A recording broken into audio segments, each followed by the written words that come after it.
जय हिंद। नमस्कार सभी लोगों को। आज हम समझेंगे इस वीडियो में रक्त के बारे में, यानी ब्लड के बारे में। हम समझेंगे कि ब्लड रिपोर्ट कैसे देखा जाता है। नॉर्मल ब्लड रिपोर्ट हमको भी देखना आ जाएगा, हमको किसी के पास नहीं जाना पड़ेगा। ये सारी चीज़ें हम इस वीडियो में समझेंगे।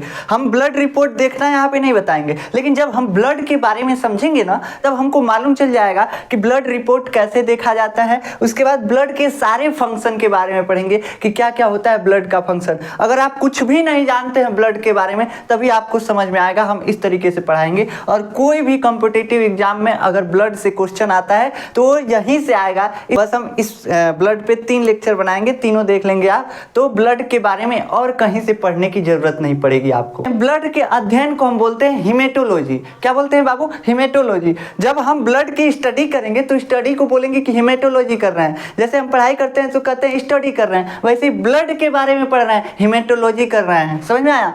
ब्लड क्या है? तरल संयोजी उत्तक है। उत्तक का मतलब क्या होता है पहले समझिए। उत्तक क्या है? तो बाबू, जैसे हमारे घर को बनाने के लिए ईंट लगाना पड़ता है, ईंट जोड़ जोड़ करके दीवार बनता है, दीवार जोड़ जोड़ करके एक रूम बनता है और रूम को जोड़ जोड़ करके एक घर बनता है। वैसे ही हमारे शरीर में ईंट का काम करती है कोशिका। क्या काम करती है बाबू? कोशिका। कोशिका जो है हमारे शरीर में ईंट का काम करती है। कोशिका को जोड़ जोड़ करके हमारे शरीर में बनता है उत्तक। क्या होता है? उत्तक। जैसे घर में ईंट को जोड़ जोड़ करके दीवार बनता है, वैसे ही हमारे शरीर में कोशिका को जोड़ जोड़ करके उत्तक बनता है, टिश्यू बनता है। तो ये हमारे शरीर का एक उत्तक है। ये क्या है? ब्लड हमारे शरीर का एक उत्तक है। कैसा उत्तक है? तरल है। तरल का मतलब पानी जैसे बहने वाला, जैसे हमारे शरीर में ही बहता रहता है, दिमाग से लेकर पैर तक ही घूमता रहता है। समझ में आया? तो ये ब्लड जो है तरल संयोजी उत्तक है। संयोजी उत्तक का मतलब सब चीज को जोड़ने वाला। जैसे ब्रेन के पास भी ब्लड जाता है, पैर के पास भी जाता है, हाथ के पास भी, पेट के पास भी, मतलब हर एक शरीर के हर एक अंग को जोड़ने का काम कर रहा है, इसलिए इसको संयोजी उत्तक बोल रहे हैं। तरल क्यों बोल रहे हैं? कहां से कि पनिगस है थोड़ा। ब्लड कैसा होता है? पानी जैसा होता है, इसलिए ये तरल संयोजी उत्तक है। समझ में आया? तो जैसे हमारे घरों में दीवार है, वैसे ही हमारे शरीर में ब्लड एक उत्तक है। कैसा उत्तक है? तरल है, यानी कि फ्लूइड जैसा है, पानी जैसा है। और संयोजी उत्तक मतलब हमारे शरीर के हर एक अंग को जोड़ रहा है ब्लड, इसलिए ये तरल संयोजी उत्तक है। समझ में आया? ब्लड की मात्रा कितनी होती है पुरुषों में और कितनी होती है महिलाओं में, इसके बारे में चर्चा कर लेते हैं। देखिए, ब्लड की नॉर्मल मात्रा होनी चाहिए। अधिक होगा तभी भी दिक्कत हो सकती है, कम होगा तो ऐसे देखते होंगे स्कूल में लोग चकरिया गिर जाते हैं, प्रार्थना होता रहेगा, एगो चकरिया जाएगी। ढेर ही सब लड़कियों में होता है, लड़कियां सब चकरिया गिर जाती हैं क्योंकि उनमें ब्लड कम होता है। ब्लड कम होता है, बस तनी मनी घाम लगेगा, एकदम ऑक्सीजन लेवल डाउन चला जाएगा, तुरंत ही चक्रिया गिर जाएंगे। तो देखिए, मेल में ब्लड की मात्रा कितनी होती है? 5 से 5.5 लीटर। और फीमेल में कितना होता है? 4 से 5 लीटर, मतलब आधा लीटर लगभग कम होता है। तो यही आधा लीटर कम होता है, जानते हैं क्या है? लड़कियों में बहुत ज़्यादा जलन होता है, जल जल के वो अपना खुनवा जला लेती हैं सब, इसलिए ऐसा होता है। वैसे ही कोई लॉजिक नहीं है। देखिए, तो ये मेल में कितना होता है? 5 से 5.5 लीटर। और फीमेल में कितना होता है? 4 से 5 लीटर। ब्लड का पीएच कितना होता है? 7.4 होता है। ब्लड क्षारीय होता है। अगर पीएच 7 है मतलब न्यूट्रल है, ना अम्लीय है ना क्षारीय है। 7 से कम है तो वह चीज़ अम्लीय है। जिसका पीएच 7 से कम है अम्लीय है, 7 से ज़्यादा क्षारीय है। तो देखिए, ब्लड का पीएच 7 से ज़्यादा 0.4 ज़्यादा, इसलिए ब्लड क्या है? क्षारीय है। उसके बाद ब्लड का कार्य क्या होता है? हमारे शरीर में ब्लड होता ही क्यों है? तो हमारे शरीर में रक्त जो होता है ट्रांसपोर्टेशन के लिए होता है, एक जगह से दूसरे जगह चीजों को पहुंचाने के लिए। जैसे हमारा कपार दर्द करता रहता है, कपार दर्द का दवाई खाते हैं, पेट में जाता है, पेट से दवा कपार में कैसे पहुंचा? ये ब्लड लेके गया। तो ये ब्लड किसी चीज को ढोने का काम करता है, परिवहन का काम करता है। शरीर में एक जगह से दूसरे जगह कोई चीज पहुंचाना होगा, ब्लड कहेगा लाओ हमको दो, हम ले जाकर पहुंचा आते हैं, दे आते हैं। तुरंत पेट से ले गया दवाई, दिमाग को दे दिया, ठीक हो जा, ठीक हो जा, ठीक हो जाता है। समझ में आया? प्रतिरोधकता।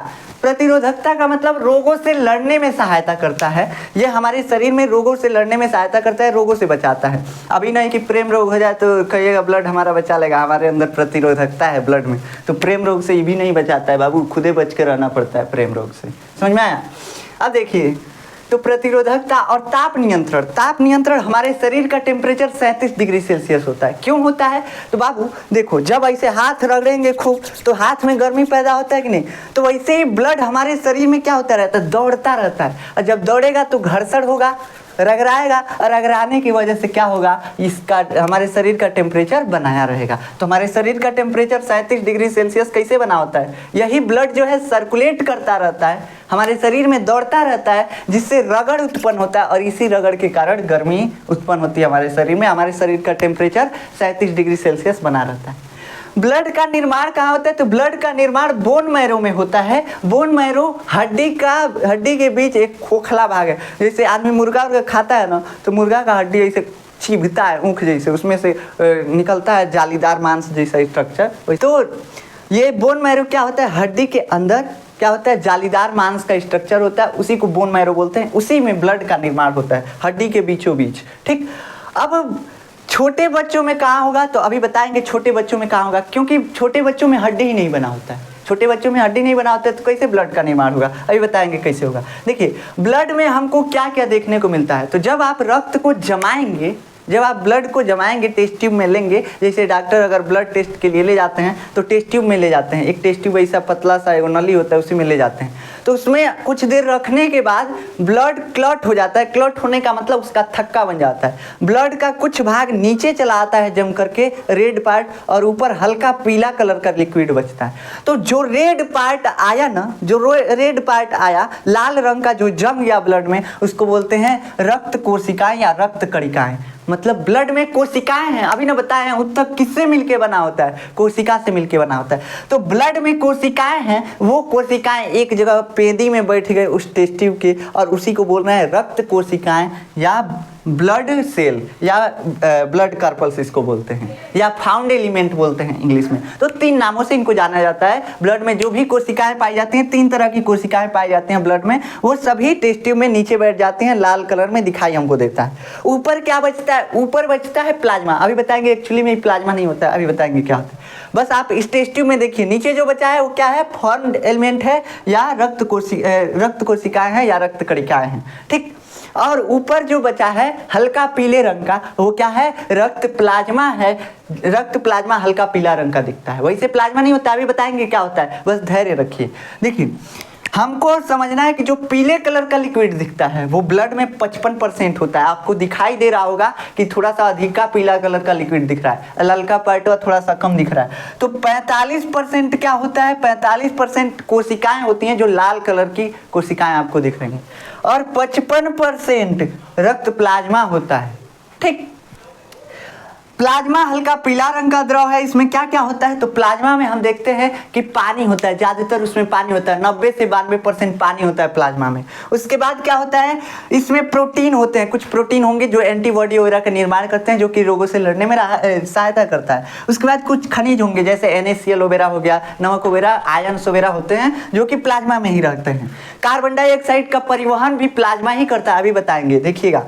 उसके बाद रक्त स्कंदक कारक होते हैं प्लाज्मा में। प्लाज्मा में क्या होते हैं, रक्त स्कंदक कारक, यानी कि खून को थक्का जमाने वाले कारक होते हैं। जैसे खून को थक्का जमाने के लिए क्या क्या चाहिए, तो वो सारी चीजें किसमें होती हैं, वो प्लाज्मा में होती है। दूध को जमाने के लिए जोरन चाहिए ना, तो जोरन क्या है, दूध को स्कंदक करने वाला कारक है, स्कंदन कराने वाला कारक है, जमाने वाला कारक है। वैसे ही ब्लड को जमाने वाले कुछ फैक्टर होते हैं, कुछ कारक होते हैं जोरन का जो काम करेंगे ब्लड में, वो क्या होता है, तो वही होते हैं रक्त स्कंदक कारक। अब प्लाज्मा जो आपको टेस्ट ट्यूब में दिखता है, ऊपर हल्का पीले कलर का लिक्विड, वो एक्चुअली में प्लाज्मा नहीं है। क्यों, क्योंकि ब्लड अब जम चुका है, टेस्ट ट्यूब में जो आप देख रहे हैं ब्लड जम चुका है, और जम चुका है मतलब जोरन का यूज हो चुका है कि नहीं। तो उसमें जो प्लाज्मा है, पीले कलर का आपको लिक्विड दिख रहा है, उसमें रक्त स्कंदक कारक खत्म हो गया है। लेकिन प्लाज्मा का शर्त यह है कि उसमें रक्त स्कंदक कारक होना चाहिए, मतलब खून को जमाने वाला होना चाहिए। लेकिन खूनवा तो पहले ही जम गया, आप टेस्ट ट्यूब में जो देख रहे हैं, है कि नहीं। तो खून पहले ही जम गया है, इसलिए ये प्लाज्मा नहीं है। प्लाज्मा में से रक्त स्कंदक कारक निकाल लिए हैं। तो अब ये क्या है, अब इसी को बोलते हैं सीरम। क्या बोलते हैं बाबू, सीरम। और सीरम के अध्ययन को सेरोलॉजी बोलते हैं, अभी उसके बारे में नहीं पढ़ना है हमको। तो देखिए, रक्त स्कंदक कारक इस प्लाज्मा में से पीले कलर के लिक्विड में से निकल करके खून को जमा दिए हैं, और नीचे लाल कलर का बैठ गया है खून, है कि नहीं। तो अब ये प्लाज्मा नहीं रह गया। क्यों नहीं रह गया, क्योंकि इसमें रक्त स्कंदक कारक नहीं है, वो खून को जमाने में यूज हो चुके हैं। तो अब ये क्या है, अब सीरम है। समझ में आया? तो यहाँ पे क्या लिखा हुआ है, हम प्लाज्मा अभी तभी से आपको इसलिए दिखा रहे थे ताकि आपको समझ में आ सके। वो प्लाज्मा नहीं है, वो सीरम है। तो सीरम में क्या होता है, प्लाज्मा में से बस स्कंदक कारक निकाल दीजिए, खून को जमाने वाले जो भी चीज है प्लाज्मा में से निकाल दीजिए, क्या बन जाएगा, सीरम बन जाएगा। क्या बन जाएगा, सीरम बन जाएगा। इसका रक्त प्लाज्मा का काम क्या है, ब्लड प्लाज्मा का काम क्या है, तो कार्बन डाइऑक्साइड का परिवहन यही करता है। जैसे हमारे शरीर में हर जगह ऊर्जा बनता है, ब्रेन में ऊर्जा बना, हमारे दिल में ऊर्जा बना, हर जगह, हर पैर हाथ हर जगह ऊर्जा बनता है। अब ऊर्जा बनने के फलस्वरूप हमारे शरीर में कार्बन डाइऑक्साइड उत्पन्न होता है, और हमारे शरीर में कार्बन डाइऑक्साइड का कोई यूज नहीं है। तो उस कार्बन डाइऑक्साइड को शरीर से पूरा खखोर के लाके और फेफड़ा में कौन ढकेलता है, यही प्लाज्मा। प्लाज्मा में सबसे ज्यादा कार्बन डाइऑक्साइड का परिवहन होता है। यही प्लाज्मा कार्बन डाइऑक्साइड को बटोर के लाएगा, पूरे शरीर से फेफड़ा में ढकेल देगा, तुम बाहर फेंक दो। समझ में आया? तो यही होता है प्लाज्मा का काम। पोषक पदार्थों, उत्सर्जित पदार्थों आदि का भी परिवहन करता है। जैसे कि ग्लूकोज बना पेट में खाना वाना पचा, उस पचे हुए खाने को ले जाने का काम कौन करेगा, प्लाज्मा। हमारे ब्रेन में भी खाना का जरूरत है, ऐसे ही थोड़ी ना काम करता है। भूसा वूसा भर देंगे तब नहीं काम करेगा, वैसे आप लोग के अंदर भरा हुआ है। तो ये पोषक पदार्थ का भी परिवहन करता है, उत्सर्जित पदार्थों का भी परिवहन करता है प्लाज्मा हमारा, ठीक। और सभी चीज़ों का, कई चीज़ों का परिवहन करता है। इसके बारे में मतलब मेनली यही है, पोषक पदार्थ, उत्सर्जित पदार्थ, कार्बन डाइऑक्साइड, आयन्स वगैरह का भी परिवहन करता है, ठीक। इसके बाद क्या आती हैं, रक्त कोशिकाएं। हमारे ब्लड में 3 तरह की कोशिकाएं होती हैं। कितने तरह की बाबू, 3 तरह की कोशिकाएं होती हैं। लाल रक्त कणिकाएं या लाल रक्त कोशिकाएं, श्वेत रक्त कोशिकाएं और प्लेटलेट्स। क्या होती है, श्वेत रक्त कणिकाएं या कोशिकाएं, आप कुछ भी बोल सकते हैं। तो श्वेत रक्त कोशिकाएं और प्लेटलेट्स। देखिए, लाल रक्त कणिकाओं को क्या बोलते हैं, रेड ब्लड कार्पल्स। क्या बोलते हैं, रेड ब्लड कार्पल्स। और रेड ब्लड कार्पल्स को शॉर्ट में लिखते हैं आरबीसी। क्या लिखते हैं, आरबीसी। आरबीसी एस जो लिखा है, क्यों लिखा है, क्योंकि बहुत ज्यादा मात्रा में आरबीसी को लिखा गया है। जैसे कोई बहुवचन लगाना होता है तो एस नहीं लगा दिया जाता है, वैसे यहाँ पे तो आरबीसी एस मतलब कि आरबीसीज हैं, बहुत सारी आरबीसीज हैं, ठीक। श्वेत रक्त कणिकाएं, डब्ल्यूबीसी मतलब कि व्हाइट ब्लड कार्पल्स। तो व्हाइट ब्लड कार्पल्स बहुत ज्यादा कोशिकाएं, इसलिए डब्ल्यूबीसी लगा दिया गया है। प्लेटलेट्स ये तीसरी प्रकार की कोशिका है। एक्चुअली में ये कोशिका नहीं, अभी बताएंगे आपको। तो ये 3 तरह की कोशिकाएं क्या होती हैं बाबू, हमारे रक्त में होती हैं, हमारे ब्लड में होती हैं। अब आरबीसी को अगर आप देखेंगे तो आरबीसी का आकार कैसा होता है, ये हमको दिखता कैसे है, तो ये उभयावतल होता है। उभयावतल मतलब एगो टेबलेट जैसे गोल होगा और बीचवा में खाल होगा। खाल मतलब समझते हैं, ऐसे थोड़ा सा खाल टाइप में होगा, धसा हुआ होगा। तो बीच में धसा हुआ टेबलेट जैसा, जो हम दवाई खाते हैं वैसे गोल टेबलेट जैसा होगा, और बीच में दोनों तरफ से धसा हुआ उभयावतल, अवतल की तरह का होता है, केव टाइप का होता है, गुफा के तरह का होता है। तो क्या होता है, बाइकनकेव होता है। क्या होता है, बाइकनकेव होता है, ठीक। तो इसी को बोलते हैं उभयावतल, मतलब दोनों तरफ से धसा हुआ है। कैसा है, गोल है, टेबलेट जैसा गोल है, दोनों तरफ से धसा हुआ है, इसलिए उभयावतल है, ठीक। केंद्रक इसमें नहीं होता है। देखिए, किसी भी कोशिका में केंद्रक होते हैं, और केंद्रक क्या करते हैं, उस कोशिका को नियंत्रित करते हैं। कोशिका का दिमाग किसको बोला जाता है, केंद्रक को बोला जाता है। जैसे हमारे पास दिमाग है तो हमारे पास क्या है, दिमाग है, लेकिन आपके पास नहीं है। तो वैसे ही यहाँ पे आरबीसी का दिमाग नहीं होता है। जैसे आपके पास नहीं है वैसे इसके पास भी नहीं है। सभी कोशिकाओं के पास उनका दिमाग होता है, जिसको हम बोलते हैं केंद्रक यानी कि न्यूक्लियस, जो कि कोशिकाओं को फंक्शन यानी कार्य करने के लिए क्या करती हैं, इंस्ट्रक्शन देती हैं। ये केंद्रक क्या करेगा, क्या क्या काम करना है इस कोशिका को, इसका इंस्ट्रक्शन कौन देगा, केंद्रक। लेकिन आरबीसी के पास ये दिमाग ही नहीं होता है, केंद्रक ही नहीं होता है। क्यों नहीं होता है, क्योंकि इसको रखने के लिए इस आरबीसी के पास जगह चाहिए, और जगह ही बांट जाएगा। तो इसका आरबीसी का काम क्या होता है, आरबीसी का काम होता है ऑक्सीजन को ले जाना। तो ऑक्सीजन ये नहीं ले जा पाएगा, अभी बताते हैं। बस समझिए कि इसमें केंद्रक नहीं है, आरबीसी के अंदर दिमाग नहीं है, खलिया है। उसके बाद क्या है, मात्रा।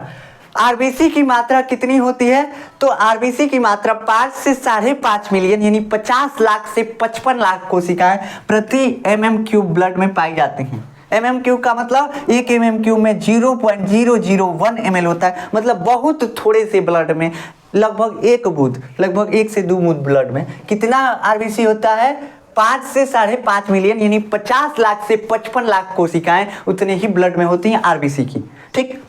जीवन काल इसका कितना होता है, जीवन काल 120 दिन होता है। आरबीसी का जीवन काल कितना होता है, 120 दिन। 120 दिन बाद ये कहाँ जाके मर जाता है? आरबीसी का कब्र बोला जाता है स्प्लीन प्लीहा या तिल्ली को। स्प्लीन बोला जाता है इंग्लिश में, प्लीहा या तिल्ली यहाँ पे होता है हमारे शरीर में, इसी में आरबीसी का कब्र होता है। आरबीसी मर जाता है तो वहीं जाके दफन हो जाता है। समझ में आया? जीवन काल 120 दिन। आरबीसी मतलब एक आरबीसी अगर आपके बोन मैरो से बना तो ये आपके शरीर में कितना दिन ऑक्सीजन ढोएगा? 120 दिन। उसके बाद मर जाएगा, खत्म हो जाएगा। कहाँ चला जाएगा? प्लीहा या तिल्ली में। उसके बाद इस आरबीसी में हीमोग्लोबिन पाया जाता है और हीमोग्लोबिन लाल कलर का होता है। इसी के वजह से हमको हमारा खून लाल दिखाई देता है। और ये किससे बना होता है? आयरन से बना होता है। ठीक, तो हीमोग्लोबिन प्रेजेंट होता है किसमें? आरबीसी में। अब यही हीमोग्लोबिन क्या करता है? ऑक्सीजन का परिवहन करता है। अब मान लीजिए हमारे शरीर में हर एक अंग को क्या चाहिए? ऑक्सीजन चाहिए ऊर्जा बनाने के लिए। हमारा हाथ चल रहा है, हमारा जिभिया इतना लपलपा रहा है, बोल रहा है, क्यों? क्योंकि इसमें ऊर्जा बन रहा है। ऊर्जा क्यों बन रहा है? क्योंकि ऑक्सीजन जा रहा है, ऑक्सीजन जाके भोजन का ऑक्सीकरण कर रहा है, उस भोजन से हमको ऊर्जा मिल रहा है, जिससे हमारा जीव इतना बोल पा रहा है। अगर नहीं रहता, ऑक्सीजन नहीं जाता, इसे हम लेरुआ जाते, बोल ही नहीं पाते। समझ में आया? जीव ऐसे हिलने लगता, कुछ भी नहीं हो पाता। तो ऑक्सीजन हमारे शरीर के हर एक अंग को जरूरी है, हर एक पार्ट को जरूरी है। तो ऑक्सीजन ढोने का काम कौन करता है? हीमोग्लोबिन। अब ये हीमोग्लोबिन से जब ऑक्सीजन जुड़ जाता है तो उसको बोलते हैं ऑक्सी हीमोग्लोबिन बन गया। क्या बन गया? ऑक्सी हीमोग्लोबिन बन गया। ठीक, तो ऑक्सी हीमोग्लोबिन बन जाता है। ऑक्सी हीमोग्लोबिन बनेगा तो उसके बाद ऑक्सी हीमोग्लोबिन जाएगा और हर एक शरीर के कोशिका को ऑक्सीजन देके और फिर से वापस लौट के चला आएगा। जैसे आदमी का ब्याह हो जाता है तो उसको बोला जाता है ये बिहौती आदमी है, वैसे ही ऑक्सीजन हीमोग्लोबिन के साथ जुड़ गया तो क्या हो गया? ऑक्सी हीमोग्लोबिन बन गया। समझ में आया? बस इतना ही अंतर। ये लाल रंग का होता है और इसकी मात्रा कितनी होती है? तो 100 ml ब्लड में, यानी कि 100 ml ब्लड में इसकी मात्रा कितनी होगी? 12 से 16 ग्राम हीमोग्लोबिन 100 ml ब्लड में पाया जाता है। ठीक, इसके बाद क्या होता है? आरबीसी से रोग भी होते हैं। आरबीसी के कम होने से, ज़्यादा होने से कौन कौन से रोग होते हैं इसके बारे में समझ लेते हैं।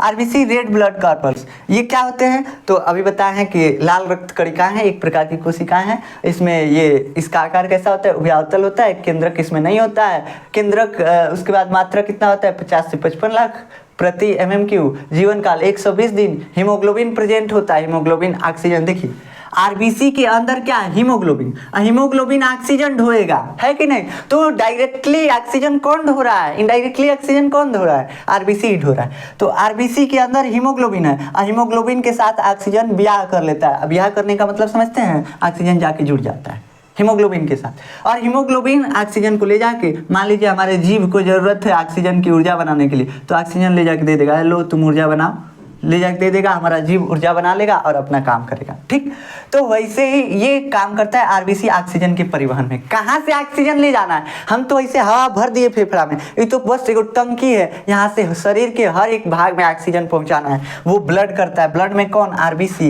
यानी कि रेड ब्लड कॉर्पल्स, लाल रक्त कणिकाएं। इसमें हीमोग्लोबिन होता है। हीमोग्लोबिन ऑक्सीजन से जुड़ेगा, ऑक्सीजन ले जाके हर एक शरीर की कोशिका को दे देगा।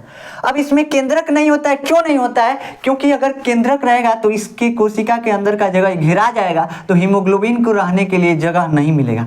और हीमोग्लोबिन को रहने के लिए जगह नहीं मिलेगा तो आरबीसी ज्यादा ऑक्सीजन नहीं ले जा पाएगा। बहुत कम हीमोग्लोबिन रहेगा तो बहुत कम ऑक्सीजन जा पाएगा। तो हीमोग्लोबिन को रखने के लिए जब आरबीसी मैच्योर हो जाता है तो इसमें से केंद्रक निकाल के फेंक दिया जाता है कि यहाँ पे हीमोग्लोबिन को रखना है। समझ में आया? तो इसका दिमाग निकाल के फेंक दिया जाता है और यहाँ पे हीमोग्लोबिन आ जाता है और हीमोग्लोबिन ऑक्सीजन को ढोने का काम करता है। यही हीमोग्लोबिन रेड कलर का होता है, इसी वजह से हमारा ब्लड रेड दिखाई देता है। हमारे शरीर में हीमोग्लोबिन की मात्रा 12 से 16 ग्राम होती है प्रति 100 ml ब्लड में।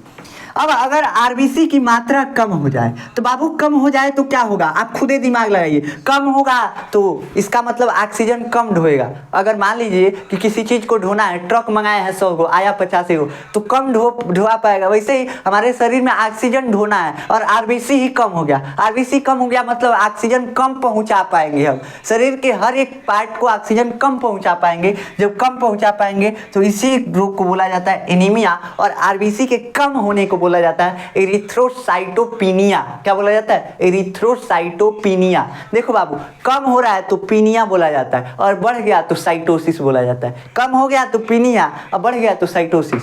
तो वैसे ही आरबीसी कम हुआ है तो एरिथ्रोसाइटोपिनिया हुआ है। एरिथ्रोसाइटोपिनिया का मतलब कि आरबीसी का मात्रा कम हुआ है, अब ऑक्सीजन कम पहुंच पाएगा शरीर के हर एक भाग तक। और इसी स्थिति को हम बोलते हैं, इसको एनीमिया हो गया। इसमें शरीर पीला पड़ने लगता है क्योंकि ब्लड की मात्रा कम हो गई, रेडनेस की मात्रा कम हो गई। यही लाल रक्त कोशिकाएं जो थी ब्लड को लाल रंग प्रदान कर रही थी, इसी की मात्रा कम हो गई तो हमारा शरीर पीला पड़ने लगता है। तो यही एनीमिया होता है। एनीमिया में क्या होता है? सांस फूलने लगेगा, आपका सांस फूलने लगेगा। क्यों फूलने लगेगा? क्योंकि ऑक्सीजन की बहुत ज़्यादा ज़रूरत है। ठीक, चक्कर वगैरह आएगा, थकान लगेगा। क्यों? क्योंकि आपके शरीर में कम ऊर्जा बन रहा है। ऑक्सीजन जितना पहुंचेगा उतना ही तो ऊर्जा बना पाएंगे आप। तो वैसे ही यहाँ पे थकान होने लगेगा, बहुत जल्दी तनी मनी काम करेंगे थक जाएंगे, 2 सीढ़ी चढ़ाया थक गए, बैठ जाएंगे। समझ में आया? तो ये क्या है? एनीमिया की वजह से। एनीमिया में क्या हुआ? आरबीसी कम हो गया। आरबीसी कम हुआ, ऑक्सीजन नहीं ढुआ पा रहा है, नहीं अच्छे से जा पा रहा है शरीर के हर एक भाग तक, शरीर का हर एक भाग ऊर्जा नहीं बना पा रहा है, इसलिए हम जल्दी थक जा रहे हैं। कभी कभी अगर बहुत ज़्यादा कम हो गया तो चक्कर भी आ जाएगा, धुंधला दिखाई देने लगेगा। कभी कभी होता है ना, बहुत ज़्यादा हमको धुंधला दिखाई देने लगता है, इस वजह से भी हो सकता है। ठीक, जैसे बैठ के उठते हैं तो कभी कभार अंधेरा छा जाता है। क्यों? क्योंकि ये हमारे अंदर या तो हीमोग्लोबिन की कमी है या तो आरबीसी की कमी है। समझ में आया? इसी वजह से होता है, कमजोरी की वजह से होता है। ठीक, अगर आरबीसी ज्यादा हो गया, बढ़ गया, तो उसको बोलेंगे इरिथ्रोसाइटोसिस। क्या बोलते हैं? इरिथ्रोसाइटोसिस। कम हुआ तो पीनिया, बढ़ गया तो साइटोसिस। इरिथ्रोसाइटोसिस एक टेक्निकल वर्ड है। जैसे हम कह रहे हैं आरबीसी कम हो गया, इसी को बोलेगा इरिथ्रोसाइटोपिनिया हो गया। क्या हो गया? इरिथ्रोसाइटोपिनिया। ऐसे आरबीसी क्या हो गया? बढ़ गया, तो उसको ये नहीं बोलेगा आरबीसी बढ़ गया, ऐसे बोलेगा इरिथ्रोसाइटोसिस। समझ में आया? तो टेक्निकल वर्ड है ये सब। खून गाढ़ा हो जाता है। अब आरबीसी बढ़ गया तो आरबीसी बढ़ने की वजह से खून में रेडनेस आ जाएगा, बहुत ज़्यादा खून लाल हो जाएगा और गाढ़ा भी हो जाएगा आरबीसी के बढ़ने के कारण, क्योंकि सबसे ज़्यादा आरबीसी ही पाया जाता है। ठीक, ये सबसे ज़्यादा होता है ब्लड में, इसी वजह से क्या होगा? खून ज़्यादा गाढ़ा हो जाएगा और गाढ़ा होने की वजह से चिपचिपा भी हो जाएगा। इसके वजह से जब आपका आरबीसी बढ़ जाएगा, गाढ़ा हो जाएगा, तो गाढ़ा होने की वजह से जानते हैं क्या होगा? हमारे दिमाग में पतली पतली नसें होती हैं और पतली पतली नसों में खून को भेजना बहुत ज़्यादा कठिन हो जाएगा, तो दिमाग के पास खून अच्छे से पहुंच नहीं पाएगा। जब खून अच्छे से नहीं पहुंचा मतलब ऑक्सीजन नहीं पहुंचा, ऑक्सीजन नहीं पहुंचा, दिमाग तुरंत ही कहेगा चक्कर आ रहा है, गिर जाएंगे। समझ में आया?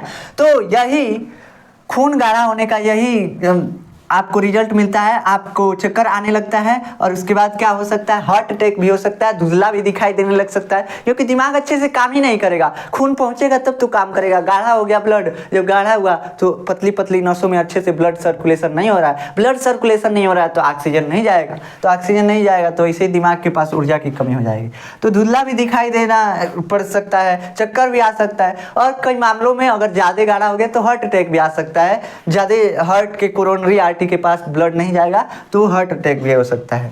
इसके बाद अगर ब्लड टेस्ट कराना है कि आपके ब्लड में आरबीसी की मात्रा ज़्यादा है कि आरबीसी की मात्रा कम है, डब्ल्यूबीसी की क्या स्थिति है, प्लेटलेट्स की क्या स्थिति है, मतलब ब्लड का ओवरऑल टेस्ट कराना है, तो एक टेस्ट आता है सीबीसी। क्या होता है? Complete blood count. ये टेस्ट होता है जिसको आप करा सकते हैं। ये डब्ल्यूबीसी की मात्रा भी बता देगा, प्लेटलेट्स मतलब ओवरऑल ब्लड के कंपोजिशन के बारे में आपको ये जानकारी दे देता है। कंप्लीट ब्लड टेस्ट सीबीसी जिसको बोलते हैं, ये लगभग 600 के आसपास का टेस्ट है लगभग। ठीक, तो आप इसको करा सकते हैं, कोई दिक्कत नहीं है।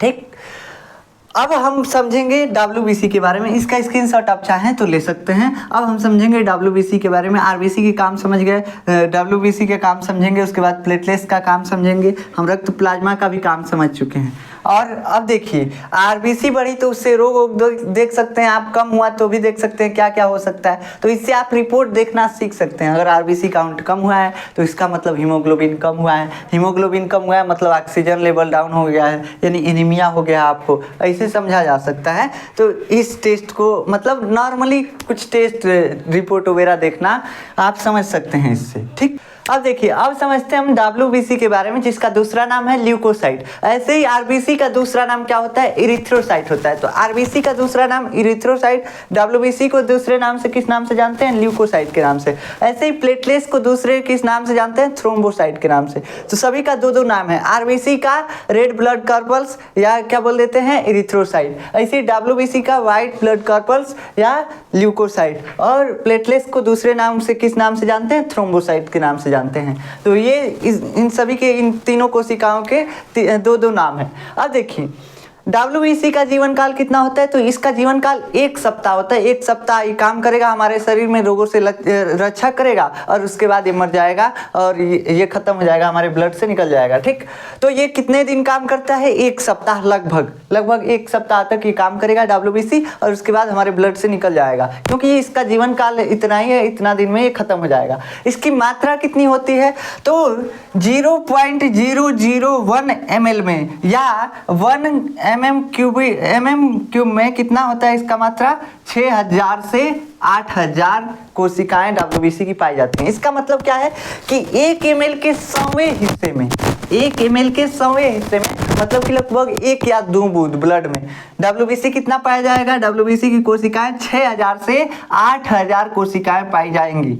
ठीक, तो इनकी मात्रा इतनी होती है। ऐसे ही RBC कितना था? तो 50 लाख से 55 लाख था। कितना था? 50 लाख से 55 लाख, जिसको हम याद कराए थे आपको 5 से 5.5 मिलियन याद कराए थे ना। तो मिलियन का मतलब होता है 10 लाख, तो वैसे ही हम 5 से 50 लाख 50 से 55 लाख बोले थे।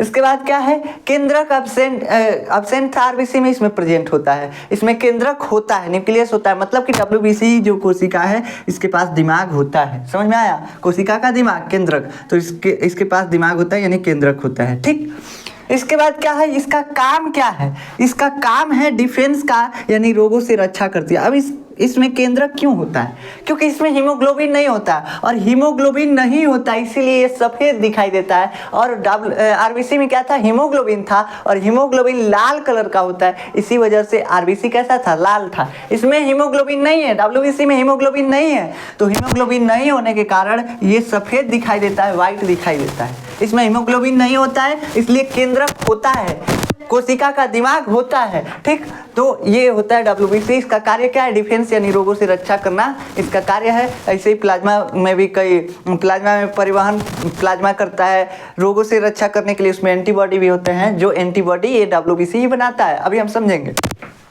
तो प्लाज्मा क्यों काम कर पाता है? WBC की उपस्थिति के कारण। तो WBC इसमें 2 प्रकार के होते हैं, एक होता है कणिकामय और एक कणिकाविहीन। कणिकामय यानी ग्रेन्युलोसाइट्स, और कणिकाविहीन यानी एग्रेन्युलोसाइट्स WBC। ठीक, तो कणिकामय WBC क्या होता है? जिसमें ये कोशिका है, WBC क्या है? एक प्रकार की कोशिका है। तो ऐसी कोशिका जिसमें दानेदार स्ट्रक्चर पाए जाते हैं, लगता है कि इसमें दाना दाना टाइप का कुछ भरा हुआ है इसके कोशिका द्रव में। और वो दाना दाना टाइप का क्या होता है? एंजाइम होता है कुछ, जो कि रोगाणुओं से लड़ने में रक्षा करता है, मदद करता है। ठीक, तो दानेदार स्ट्रक्चर होता है जो कि एंजाइम से बना होता है मेनली। तो जिसमें दानेदार स्ट्रक्चर होगा, जिस WBC में दानेदार स्ट्रक्चर हमको देखने को मिलेगा, उसको बोलेंगे कणिकामय है, मतलब इसके अंदर छोटे छोटे कण उपस्थित हैं, इसलिए कणिकामय ग्रेन्युलोसाइट्स है। ठीक, तो WBC में जब छोटे छोटे कण उपस्थित रहेंगे तो उनको बोलेंगे कणिकामय WBC है, यानी ग्रेन्युलोसाइट्स है।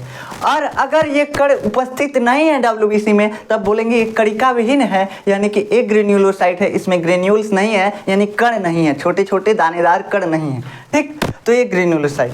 अब ये कणिकामय WBC भी 3 प्रकार की होती है, और कणिका विहीन WBC 2 प्रकार की होती है। अभी समझाते हैं। देखिए, कणिकामय WBC 3 प्रकार की, जिसमें से पहला आता है बेसोफिल्स। क्या आता है? बेसोफिल्स।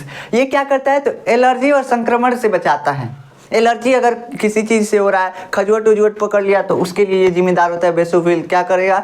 थोड़ा सा कम करेगा एलर्जी को। संक्रमण, किसी भी चीज़ का संक्रमण हुआ तो किसी बीमारी का संक्रमण हुआ तो उससे रक्षा करेगा, उससे बचाएगा। अब ये सूजन कॉज करता है। सूजन कॉज करने का मतलब कहीं चोट लगा तो वहाँ पे इला फूल जाता है। ऐसे कपार फूटता था तो इला फूल जाता था, कहाँ है, ऐसे कहीं लड़ गया दीवार में तो इला फूल जाता है ऐसे कपार हमारा, कहाँ है, कहाँ से कि यही बेसोफिल जो है ये क्या करता है, सूजन यहाँ पे कॉज कर देता है, सूजन बना देता है। इसलिए सूजन बनाता है ताकि खून का थक्का ना बने और यहाँ जो चोट लगा है उसकी रिकवरी आसानी से हो सके। यहाँ ब्लड के थ्रू ही तो जो पोषक तत्व आएगा, ब्लड के थ्रू ही तो आएगा। जहाँ पे चोट लगा है उसको सही करना है तो पोषक तत्व तो आएगा सही करने के लिए। अगर खून का थक्का बन जाता है तो यहाँ पे पोषक तत्व तो कैसे पहुँचेगा, कहाँ से कि खून का थक्का बनने से यहाँ का एरिया ब्लॉक हो गया, अब खून यहाँ पे अबे नहीं करेगा। तो इससे बचने के लिए बेसोफिल हमारा क्या करता है, यहाँ पे खून का थक्का बनने से रोकने के लिए ये सूजन बना देता है जहाँ पे चोट लगता है, और सूजन होने के कारण वहाँ पे खून का थक्का नहीं बनता है। अब ढंग से कुछ आ जाएगा तो खून का थक्का बन जाएगा, ढंग से अगर कपार कुछ आ गया तब तो खून का थक्का बन जाएगा, लेकिन तनी मनी चोट लगा है तो वहाँ पे थक्का नहीं बनता है। क्यों? क्योंकि यही बेसोफिल आकर के वहाँ पे सूजन कॉज कर देता है, जिसकी वजह से खून वहाँ पे नहीं जम पाता है और वहाँ पे अच्छे से न्यूट्रिशन पहुँच पाता है, जिससे कि जल्दी वो घाव ठीक हो जाता है।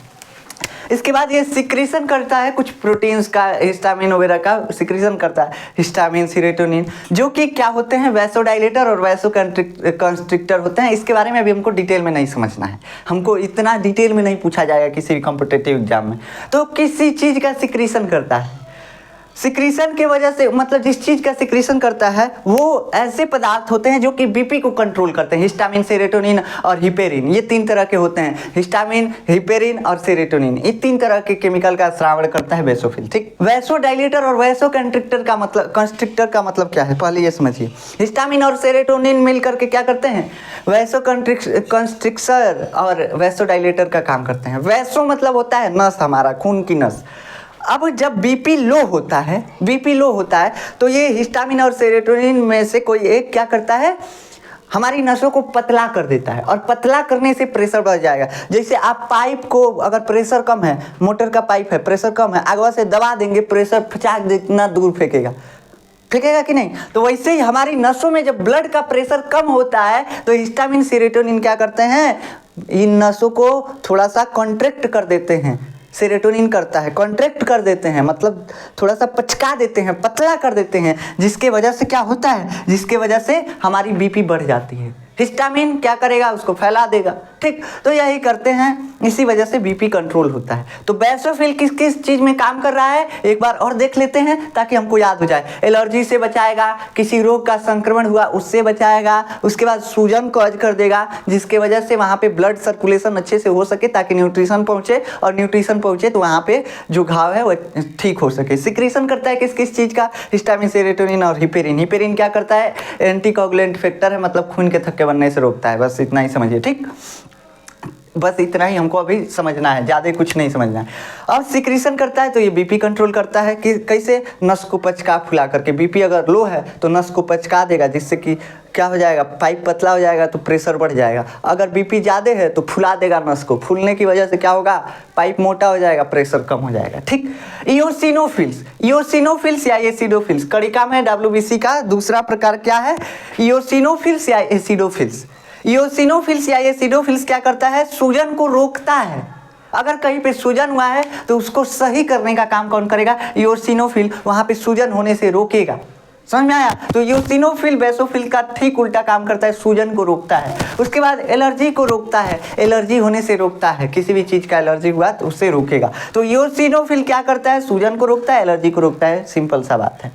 इसके बाद न्यूट्रोफिल आता है। न्यूट्रोफिल क्या करता है, फैगोसाइटोसिस। फैगोसाइटोसिस का मतलब भक्षाणु है, भक्षाणु मतलब भक्षण करने वाला। अब किस चीज़ का भक्षण करेगा, रोगाणुओं का भक्षण करता है। मान लीजिए कोई बैक्टीरिया आ गया आपके शरीर में तो उसको क्या करेगा, ये न्यूट्रोफिल खा जाएगा, भक्षण कर लेगा। फैगोसाइटोसिस मतलब ऐसे पकड़ के और उसको खा जाएगा, अपने अंदर खा जाएगा। तो यही न्यूट्रोफिल काम करता है, फैगोसाइटोसिस करता है, मतलब रोगाणुओं का भक्षण करता है, खा जाता है।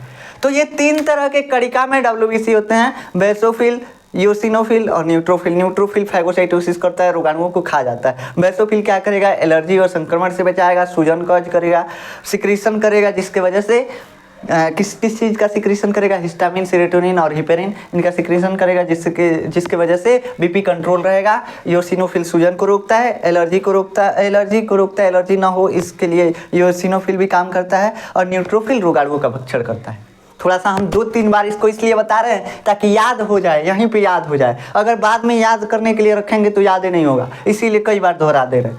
कणिका विहीन WBC, कणिका विहीन मतलब कि जिसमें छोटे छोटे कण नहीं हैं, ऐसे WBC उनको क्या बोलते हैं, एग्रेन्युलोसाइट। एग्रेन्युलोसाइट में मोनोसाइट आता है। मोनोसाइट क्या करता है, ये लार्जेस्ट WBC है। लार्जेस्ट WBC मतलब सबसे बड़ी WBC कौन है, तो मोनोसाइट है। सबसे बड़ी WBC कौन सी है, सबसे बड़ी WBC कोशिका मोनोसाइट है। और मोनोसाइट भी फैगोसाइटोसिस करता है। फैगोसाइटोसिस का मतलब रोगाणुओं का भक्षण करता है। तो मोनोसाइट और न्यूट्रोफिल का काम सेम है, रोगाणुओं का भक्षण करना, रोगाणुओं को मार देंगे। एक कणिकामयी है, कणिकामय मतलब न्यूट्रोफिल है, और कणिका विहीन मतलब मोनोसाइट है। मोनोसाइट देखिए, साइट है मतलब कोशिका, और फिल मतलब भरा हुआ है। क्या भरा हुआ है, देखिए न्यूट्रोफिल, फिल मतलब भरा हुआ है। कौन सी भरा होगा, कण भरा होगा, छोटे छोटे कण भरे होंगे, तो इसलिए कणिका में। जैसे देखिए बेसोफिल, फिल मतलब भरा हुआ है, क्या भरा हुआ है, कण भरे हुए हैं। ऐसे याद रखने के लिए ट्रिक बता रहे हैं। तो कणिका में किसको बोल देंगे, जिसमें फिल लगा होगा, मतलब भरा हुआ है क्या चीज, छोटे छोटे कण, इसलिए कणिका में बोल रहे हैं। यानी न्यूट्रोफिल, बेसोफिल, इओसिनोफिल, फिल मतलब भरा हुआ है कण, ऐसे याद रखने के लिए हम बता रहे हैं। और मोनोसाइट कणिका विहीन है, मतलब इसमें कण नहीं है। लिम्फोसाइट कणिका विहीन है, मतलब इसमें कण नहीं है। ठीक, तो इसे याद रख सकते हैं। मोनोसाइट लार्जेस्ट WBC है, फैगोसाइटोसिस दर्शाता है, मतलब रोगाणुओं का भक्षण करता है। अब आता है ये दूसरा कणिका विहीन WBC, जिसको बोलते हैं लिम्फोसाइट। और लिम्फोसाइट में 2 तरह की कोशिकाएं होती हैं, B lymphocyte and T lymphocyte. B lymphocyte क्या करता है, ये एंटीबॉडी से रोगाणुओं को नष्ट करता है। ध्यान दीजिएगा, लिम्फोसाइट 2 तरह का, एगो बी लिम्फोसाइट, एगो टी लिम्फोसाइट। एगो बी लिम्फोसाइट, एगो टी लिम्फोसाइट। बी लिम्फोसाइट क्या करेगा, एंटीबॉडी बनाएगा। एंटीबॉडी का मतलब होता है दूसरे जीवों को मारकर खाने वाला, दूसरे जीवों को नष्ट करने वाला। तो एंटीबॉडी किसी बॉडी के खिलाफ काम कर रहा है। अब अपने बॉडी के खिलाफ थोड़ी ना काम करेगा, दूसरे के बॉडी के खिलाफ। किसके, मान लीजिए कोई बैक्टीरिया, वायरस वगैरह आ गया, तो उसके बॉडी के खिलाफ काम करेगा, उसी को बोलते हैं एंटीबॉडी। अब ये एंटीबॉडी क्या करेगा, रोगाणुओं को नष्ट कर देगा। अब आता है टी सेल। टी सेल क्या करता है, ये संक्रमित कोशिका को ही नष्ट कर देता है। क्या करता है बाबू, संक्रमित कोशिका को ही नष्ट कर देता है। बी लिम्फोसाइट क्या कर रहा है, एंटीबॉडी। देखिए बी से याद रखिएगा, एंटीबॉडी का निर्माण होगा। बी से याद रखिएगा, एंटीबॉडी का निर्माण। बी सेल क्या करेगा, एंटीबॉडी का निर्माण, और वो रोगाणुओं का भक्षण करेगा, रोगाणुओं को खा जाएगा, नष्ट कर देगा। टी लिम्फोसाइट क्या करता है, तो टी लिम्फोसाइट संक्रमित कोशिका को ही डायरेक्ट नष्ट कर देता है। मान लीजिए कोई कैंसर सेल है हमारे अंदर, और उस कैंसर सेल को नष्ट करना है, तो वो टी लिम्फोसाइट का काम है। टी लिम्फोसाइट उस कैंसर कोशिका को नष्ट कर देगा, पचा देगा, खत्म हो जाएगी वो कोशिका, गल जाएगी। ठीक, तो उसको गलाने का काम कौन करता है, टी लिम्फोसाइट। अब ये लिम्फोसाइट जो है इम्यून सिस्टम को कंट्रोल करता है। इम्यून सिस्टम का मतलब होता है कि आपकी रोगों से लड़ने की क्षमता कितनी है, इसको भी कंट्रोल करता है। ये जब एक बार रोगों को पहचान जाता है, मान लीजिए कोई रोगाणु आया नया, तो एंटीबॉडी बनाएगा बी सेल। क्या करेगा, बी सेल एंटीबॉडी बनाएगा, लेकिन अभी इसको पता नहीं है कैसा एंटीबॉडी बनाए कि वो जो रोगाणु आया है वो नष्ट हो जाए। तो ये क्या करता है, उस रोगाणु के लिए एंटीबॉडी बनाते रहता है, बन जाता है। जब एंटीबॉडी रोगाणु को मारने लायक, तब उसके लिए एक मेमोरी सेल बन जाता है, यानी कि एक याद रखने वाली कोशिका बन जाती है कि अगर ये रोगाणु आएगा तो ये एंटीबॉडी बनाना है। तब तेज एंटीबॉडी बन पाता है हमारे शरीर में। मान लीजिए कि हमारे शरीर में बुखार हुआ, बुखार किससे होता है, एक वायरस होता है, तो उस वायरस की वजह से बुखार हुआ। अब उस वायरस को पहली बार ये बी लिम्फोसाइट नहीं पहचान पाया, तो ये क्या कर रहा है, एंटीबॉडी बनाता जा रहा है। बन गया एंटीबॉडी किसको मारने के लिए, उस वायरस को मारने के लिए। अब उस वायरस को मारने के लिए अगर एंटीबॉडी बन गया तो उस वायरस को मार दिया जाएगा, लेकिन टाइम लगेगा पहली बार एंटीबॉडी बनाने में। ठीक, किसी को आप पहली बार देख रहे हैं, किसी से लड़ाई कर रहे हैं, तो तभी टाइम लगेगा उसका एक्शन पहचानने में, कैसे कैसे मारता है ये हमको। अगर उसका पूरा स्ट्रेटेजी समझ जाएंगे तो उसको आसानी से मार देंगे। वैसे ये बी लिम्फोसाइट क्या करता है, पहले उस रोगाणु को पहचानता है, और पहचानने में इसको टाइम लग जाता है। तो जब पहली बार आपके शरीर में रोगाणु प्रवेश करेगा तो बी लिम्फोसाइट मारने में थोड़ा सा टाइम लेगा। अब जब ये एंटीबॉडी बना लेगा, मार लेगा, तब इसको पता चल जाएगा इस रोगाणु को मारने के लिए इस तरह का एंटीबॉडी चाहिए, तब ये बना करके एक सेल रख देता है, एक कोशिका हमारे शरीर में ऐसे ही छोड़ देता है मेमोरी सेल के रूप में। मेमोरी सेल मतलब याद रखने वाली कोशिका, जिससे कि याद रहेगा कि ये रोगाणु आएगा तो ये एंटीबॉडी बना देना है। तब दूसरी बार अगर बुखार वाला वायरस आया तुरंते बन जाएगा एंटीबॉडी, और तुरंते एंटीबॉडी बन गया तुरंते ठीक हो जाएगा। तो ऐसे ही इम्यूनिटी कंट्रोल होता है लिम्फोसाइट से, और यही इम्यून सिस्टम में हेल्प करता है, इम्यून सिस्टम बनाए रखने में हेल्प करता है लिम्फोसाइट। अब लास्ट आता है हमारा प्लेटलेट्स, जिसको हम बोलते हैं थ्रोम्बोसाइट। क्या आता है? थ्रोम्बोसाइट। और ये थ्रोम्बोसाइट बाबू कोई भी कोशिका नहीं है, ये कोशिका का टुकड़ा है। अभी तक जितने भी हम पढ़े आरबीसी, डब्ल्यूबीसी, ये सभी कोशिकाएं थी, अभी बताया ये सभी कोशिकाएं थी।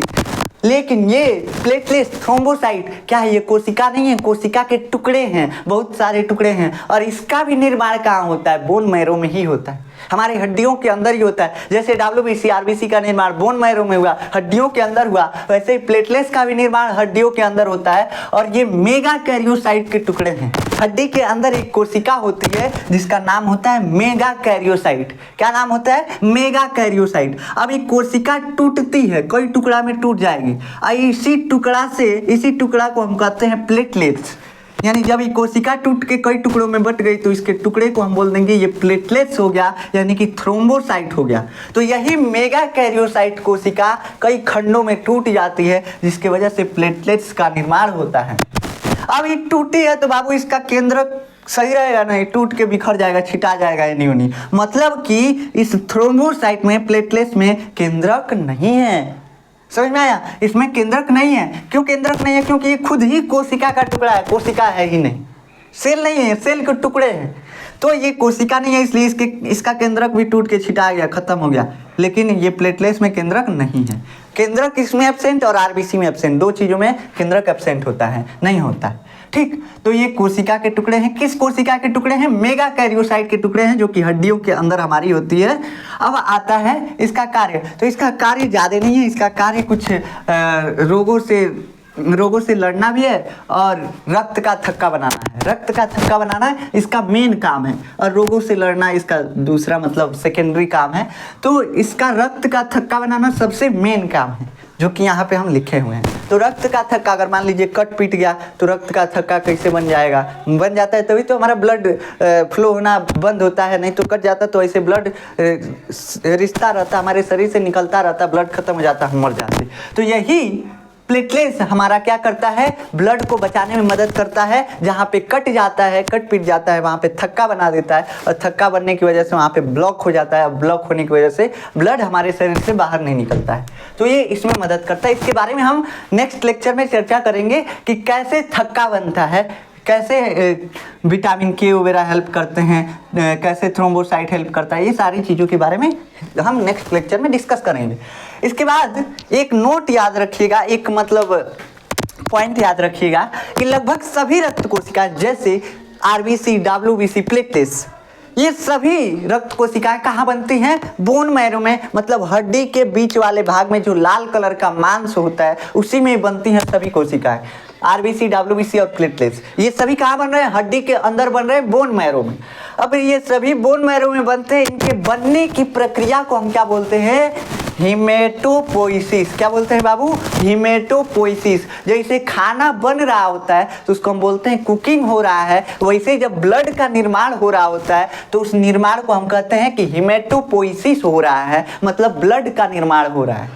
हीम मतलब होता है ब्लड, ठीक, और पोइसिस मतलब होता है निर्माण करना, ठीक।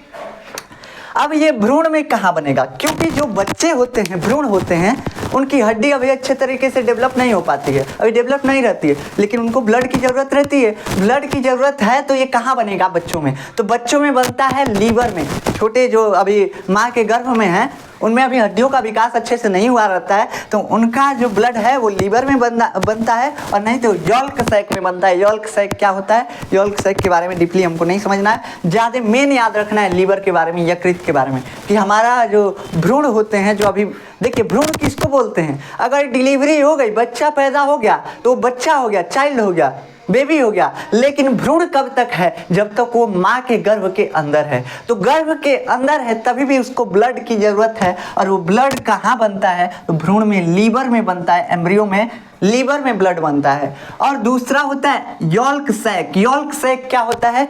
तो बाबू देखिए, जब छोटा बच्चा होता है, भ्रूण होता है, तो उस भ्रूण के ऊपर एक कवरिंग होती है और इस कवरिंग में एक छोटा सा पार्ट होता है जिसको बोलते हैं यॉल्क सैक। पीले कलर का हल्का सा होता है, तो यॉल्क सैक ये होता है। अब ये यॉल्क सैक जो होता है यही क्या करता है? यही छोटे बच्चों में जब यकृत का भी निर्माण नहीं हुआ रहेगा तब ये ब्लड का निर्माण करके छोटे बच्चे को देता है। बच्चे को नहीं, मतलब भ्रूण को देता है। सिंपल सी भाषा में कहें तो उस भ्रूण को यही यॉल्क सैक क्या करता है? ब्लड का निर्माण करके उसको देता है। तो ये सारी चीज़ें रही ब्लड के बारे में। आशा है कि आपको ये सारी चीज़ें समझ में आई होंगी अच्छे से। कुछ भी ऐसा नहीं होगा जो आपको याद नहीं हुआ होगा। हम 2 से 3 बार एक चीज़ों को बताए हैं और इस स्ट्रक्चर में लिखे हैं ताकि आपको याद हो सके। ठीक, तो आशा है कि आपको याद हुआ होगा।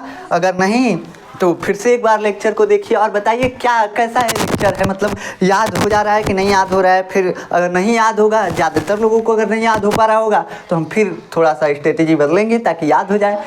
मतलब याद करना हमारा गोल होना चाहिए कि क्लास में ही ज़्यादातर चीज़ें याद हो जाए। अभी नहीं कि याद हो जा रहा है तो आप भुला जाइए। बाबू हर हफ्ता में एक बार इसको ज़रूर पढ़िए, नोट्स से पढ़िए, चाहे आप इसका स्क्रीनशॉट ले लीजिए। 2 स्लाइड तो हम पढ़ाए हैं, उसका स्क्रीनशॉट लेके आप पढ़ सकते हैं। ठीक, तो आशा है कि आपको ये सारी चीज़ें समझ में आई होंगी। तो मिलते हैं नेक्स्ट लेक्चर में, तब तक के लिए जय हिंद।